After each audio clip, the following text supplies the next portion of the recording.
Maharashtra to Uttar Pradesh, सत्ता विपक्ष के गठबंधन में कलह कलेश। जी हां, आज की रिपोर्ट में देश के दो बड़े राज्यों में मचे राजनीतिक घमासान और अंतर विरोध की इनसाइड स्टोरी लेकर मैं हाजिर हूं। शुरुआत करेंगे महाराष्ट्र से। महाराष्ट्र की सियासत के लिए आज एक बड़ा दिन था, क्योंकि कई दिनों वहां महाविकास अघाड़ी में फूट की खबर वायरल हो रही थी। आज महाविकास अघाड़ी की टॉप लीडरशिप एक साथ सामने आई, ऐलान कर दिया कि असेंबली इलेक्शन में वो बीजेपी के खिलाफ एक साथ लड़ेंगे। लेकिन इस ऐलान के पीछे की स्टोरी भी आपको जरूर जाननी चाहिए, वो इस रिपोर्ट में मिलेगी।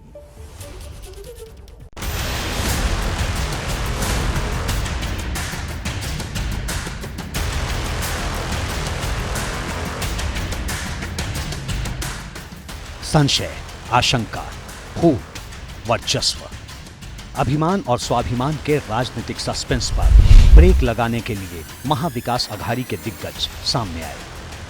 मुंबई के यशवंतराव चौहान सेंटर में प्रेस कॉन्फ्रेंस की। मंच पर पहली पंक्ति में महाविकास अघाड़ी के सियासी सूरमा विराजमान थे, लेकिन बैठने के क्रम में संयोग ऐसा था कि लेफ्ट से राइट तक उद्धव की शिवसेना का विस्तार था और बीच में शरद पवार की एनसीपी और कांग्रेस के लिए स्पेस था।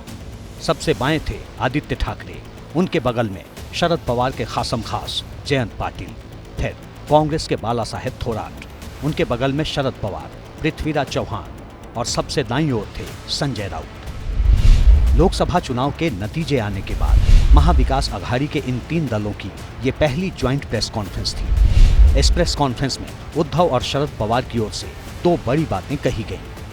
इन दोनों बातों का महाराष्ट्र में इसी साल होने वाले विधानसभा चुनाव से डायरेक्ट कनेक्शन है। दोनों बयान आपको सुनाएंगे, लेकिन उससे पहले ये जान लीजिए कि आखिर महाविकास अघाड़ी की टॉप लीडरशिप के एक साथ एक मंच पर आने के बाद भी क्यों अंदर खाने चर्चा है कि सब ठीक नहीं चल रहा। 10 जून को एनसीपी का 25वां स्थापना दिवस था, जिसमें भाषण देते वक्त शरद पवार, पोते और विधायक रोहित पवार और प्रदेश अध्यक्ष जयंत पाटिल में तकरार साफ झलकी।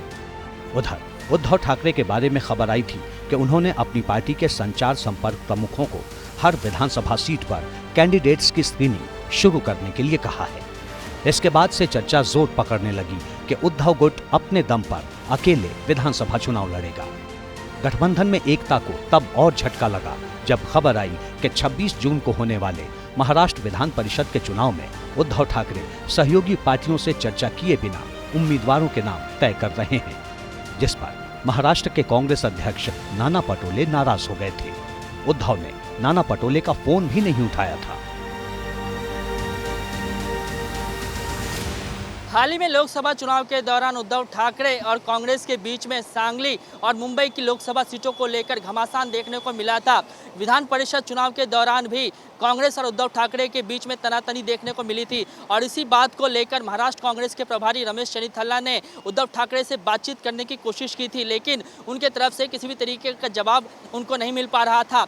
आज भले ही महाविकास अघाड़ी ने साझा प्रेस कॉन्फ्रेंस करते हुए ये कह दिया हो कि वो आगामी विधानसभा चुनाव साथ में लड़ने जा रहे हैं, लेकिन अब भी महाराष्ट्र विधानसभा के चुनाव होने में काफ़ी वक्त जो है वो बचा हुआ है और ऐसे में ये कहा नहीं जा सकता कि इतने समय में जो महाराष्ट्र की राजनीति है वो किस करवट बैठेगी। अब आते हैं कांग्रेस, उद्धव गुट और शरद पवार गुट की प्रेस कॉन्फ्रेंस पर। इस प्रेस कॉन्फ्रेंस में शरद पवार और उद्धव ठाकरे दोनों ने साफ कर दिया कि जिन लोगों की वजह से शिवसेना और एनसीपी टूटी, जो लोग पुरानी पार्टी छोड़ कर गए, उनके लिए पार्टी में अब कोई जगह नहीं है। लेकिन उद्धव की इस नो एंट्री में ट्विस्ट है। आपको याद है कुछ महीने पहले अमित शाह जी गए थे बिहार में और उन्होंने कहा था नीतीश कुमार के लिए भाजपा के दरवाजे हमेशा के लिए बंद है। यानी उद्धव ठाकरे ने बागियों के लिए दरवाजा तो बंद रखा है, लेकिन खिड़की खुली छोड़ी है। अब सवाल है कि जैसा दिख रहा है क्या वैसा ही है? क्या महाविकास अघाड़ी की सुलह में कलह छिप गई? क्या शरद गुट, उद्धव गुट और कांग्रेस में वाकई सब बढ़िया है? राजनीति में कुछ भी असंभव नहीं है। राजनीति को कहते ही संभावनाओं का खेल है, गेम ऑफ पॉसिबिलिटीज। इसलिए उद्धव ठाकरे, शरद पवार साहब कह रहे हो कि बागियों के लिए दरवाजे बंद कर दिए गए हैं, लेकिन राजनीति में केवल एक सूत्र चलता है, एक फॉर्मूला चलता है, विनेबिलिटी। हर राजनीतिक दल हर राजनेता ये समझता है कि उसको जीत के लिए किसकी ज़रूरत है, और राजनेताओं का दिल वैसे भी बहुत बड़ा होता है, इसलिए वो नाराज़गी जल्दी भूलते हैं और अपने ज़रूरत के आदमी को, ज़रूरत के व्यक्ति को, ज़रूरत की पार्टी को अपने साथ लेने में उन्हें कोई हिचक नहीं होती। और वैसे मेमोरी भी उनकी थोड़ी कमज़ोर होती है, इसलिए कल क्या कहा था उसे आज तक याद रखें ये ज़रूरी नहीं।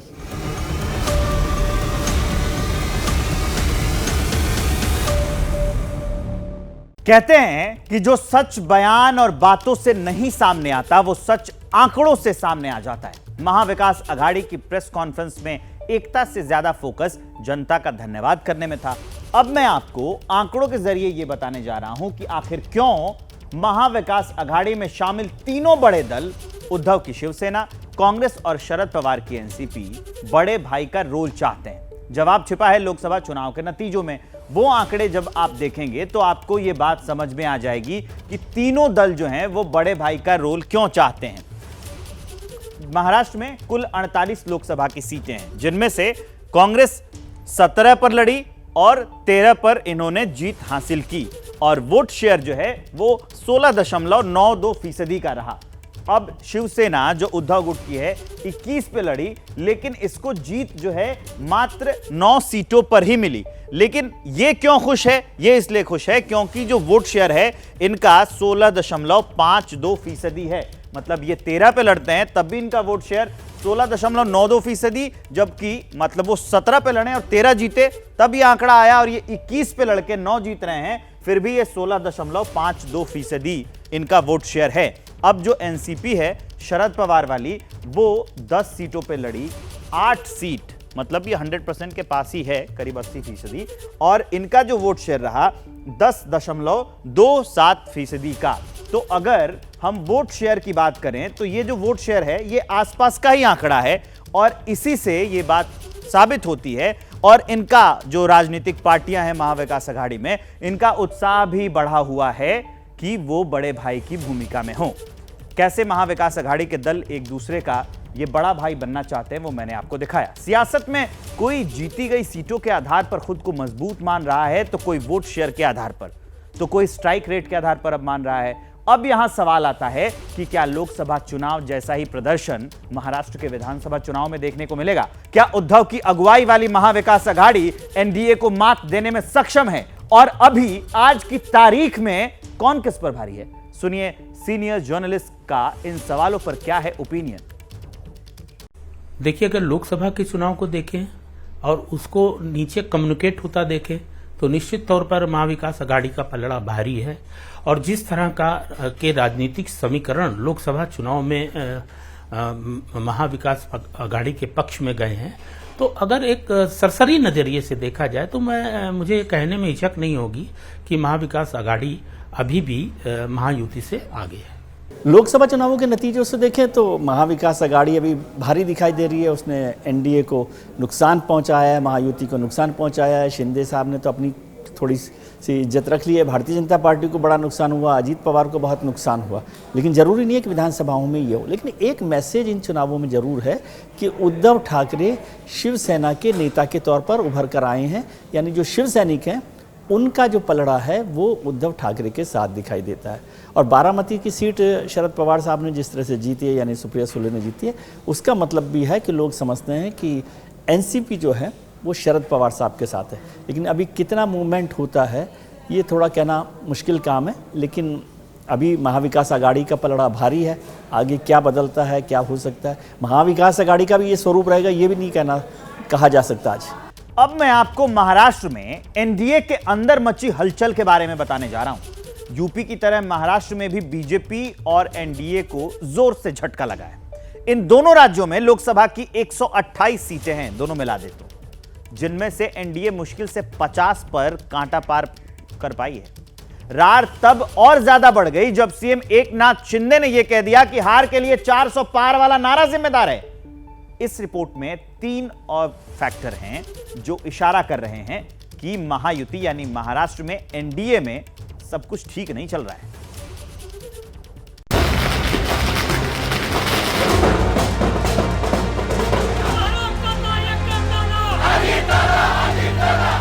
राजनीति में नेता की हार के बाद भी समर्थक जश्न मनाएं, ऐसा शायद ही कभी हुआ हो। लेकिन बारामती सीट की बात ही कुछ और है। जश्न मना रहे ये लोग सुनेत्रा पवार के समर्थक हैं। वही सुनेत्रा पवार जो एनसीपी चीफ अजित पवार की पत्नी हैं और बारामती से एनडीए की प्रत्याशी थीं।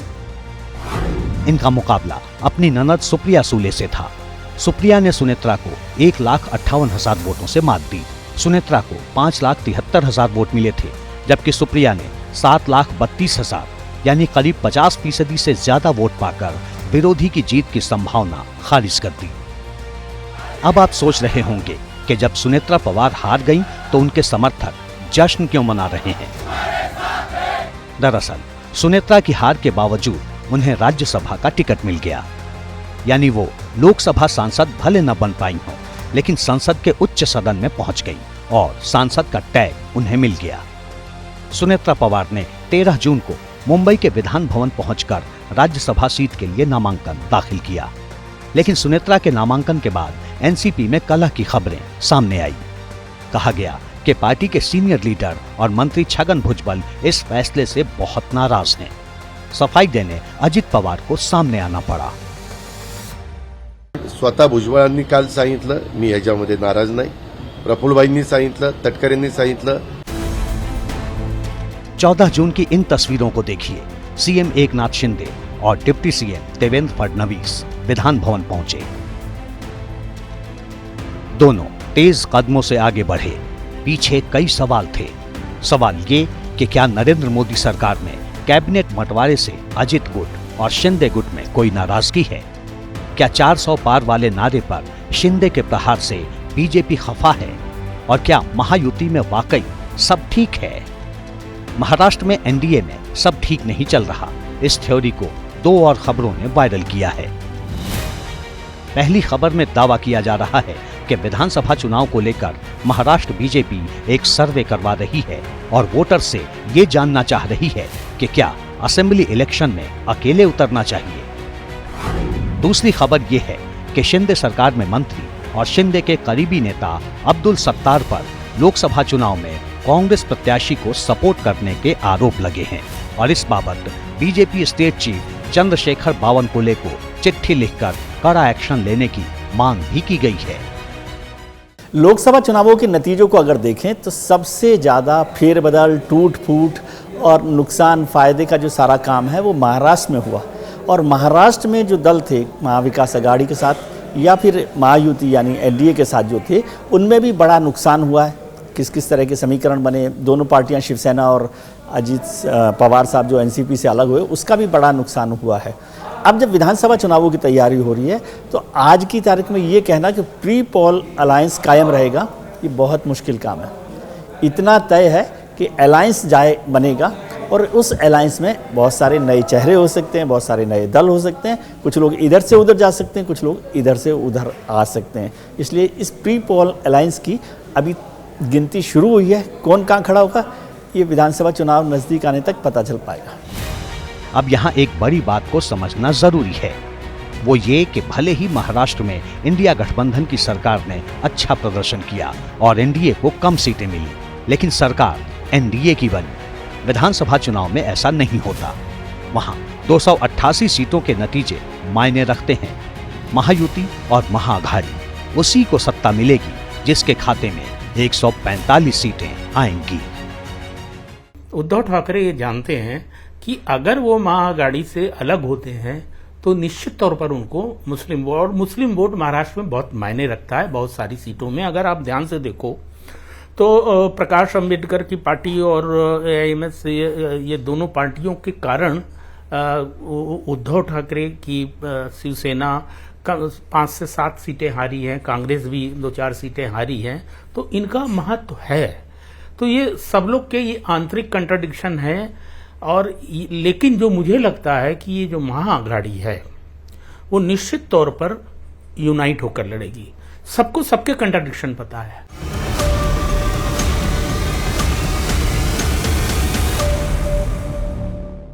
और अब बात उत्तर प्रदेश की। बीजेपी और सहयोगी दलों के बीच आज मतभेद का नया चैप्टर खुला। क्या है पूरा मामला, इस रिपोर्ट में आपको दिखाएंगे।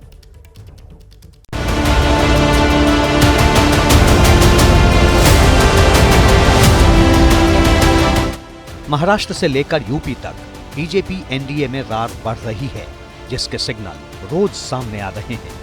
नया चैप्टर ऐड किया योगी सरकार में मंत्री अनिल राजभर ने। अनिल राजभर ने सुभाषपा चीफ और बीजेपी के सहयोगी ओम प्रकाश राजभर को कुछ नसीहतें दी हैं, वो भी कुछ कड़े सवालों के साथ। चुनाव में छोटी मोटी बातें होती रहती हैं, हार जीत लगी रहती है, वोटों का थोड़ा कम ज़्यादा मिलना भी लगा रहता है, लेकिन उसको आधार बनाकर इस तरह की बात करना मैं समझता हूँ कि ये एक बहुत छोटी बात है और ठीक से समीक्षा करना चाहिए। हमारे सर्वोच्च नेता पर कोई बात कहने से पहले सोचना चाहिए। भारतीय जनता पार्टी का एक एक वोट उनके बेटा को मिला है। उनको चिंता करने का विषय है कि राजभर समाज का वोट उनके पास न जाकर क्यों बटा।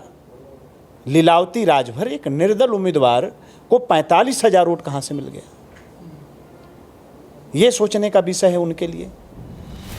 वैसे मोदी सरकार के पिछले 10 साल और इस बार मोदी सरकार के 10 दिन, इन दोनों को कंपेयर करके देखेंगे तो पता चलेगा कि प्रचंड बहुमत और गठबंधन सरकार का चाल, चरित्र और चेहरा कैसा होता है। मोदी सरकार के बहुमत वाले 10 साल में न तो पार्टी के अंदर से और न ही संघ की तरफ से कभी मुखर आलोचना हुई या फिर खुले मंच पर कभी असहमति जताई गई हो, लेकिन अब होने लगा है, वो भी सबके सामने। सवाल है, ऐसी सिचुएशन के पीछे की वजह क्या है? क्या संघ को बीजेपी से स्कोर सेटल करने का मौका मिल गया है? तो जब से आपने बयान दिया उसके बाद से लगातार चर्चा चल रही है अहंकारी, क्योंकि जो अहंकार में था वो 241 पर आ गया, जो राम का विरोध कर रहा था वो 230 के आसपास आ गया, सब मिलकर के। तो इसमें तो अल्टीमेटली यही इशारा मिला ना कि 241 पे तो जो बीजेपी आई है।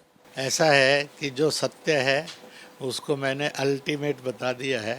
जिन्होंने राम का विरोध किया वो सत्ता से बाहर हैं, जिन्होंने राम की भक्ति और आस्था दिखाई वह श्री नरेंद्र मोदी के नेतृत्व में एनडीए के रूप में इस समय सरकार में हैं और उन्हीं के साथ देश आगे बढ़े, इसकी शुभकामना करते हैं। ये वो बातें हैं जो पर्दे के सामने हैं, लेकिन पर्दे के पीछे क्या चल रहा है, क्या होने वाला है, इसके संकेत मिलने लगे हैं। क्या बीजेपी की टॉप लीडरशिप और संघ के बीच विवाद का फायदा किसी और को मिल सकता है? कलह का दूसरा चैप्टर यूपी बीजेपी में भी दिखने लगा। मंथन, मीटिंग और आरोप प्रत्यारोप का दौर भी शुरू हो गया। पश्चिमी उत्तर प्रदेश से लेकर के पूर्वांचल तक और अवध से लेकर बुंदेलखंड तक हार की समीक्षा की जाने लगी। चर्चा होने लगी कि बीजेपी हारी या हराई गई या फिर हुआ भीतरघात। हालांकि चर्चा का केंद्र इस वक्त संघ बनाम बीजेपी के बीच वैचारिक मतभेद का है, जो धीरे धीरे मनभेद में बदलता जा रहा है। क्या संघ और बीजेपी के बीच में इतनी गहरी खाई पैदा हो गई है? अगर ऐसा है तो इसकी शुरुआत कहां से हुई? अब जब सरसंघ चालक के रूप में मोहन राव भागवत जी कोई बात कहते हैं तो एक बड़ी बात है और उसका संदेश बहुत गहरे जाता है, गहरे जाना भी चाहिए कि जो भी संस्कार में संशोधन अपेक्षित है वो भाजपा में राजनीतिक क्षेत्र में काम कर रहे कार्यकर्ताओं को उनका संदेश है कि वो लोग ध्यान में रखें कि संघ क्या चाहता है। बीजेपी के लिए सवाल तो है, घर के अंदर भी, साथियों के भी, और विपक्ष तो मजबूत है ही, लेकिन कहते हैं ना, हर अंत में एक आरंभ छिपा है। आगे विधानसभा चुनाव में जाना है, बीजेपी को वक्त रहते कोर्स करेक्शन करना होगा, वरना जिस तरह के हालात लोकसभा चुनाव में दिखे, अगर ऐसा ही रहा, साथ ही टूटे रहे, तो स्टेट में भी वैचारिक संकट दिखाई पड़ सकता है।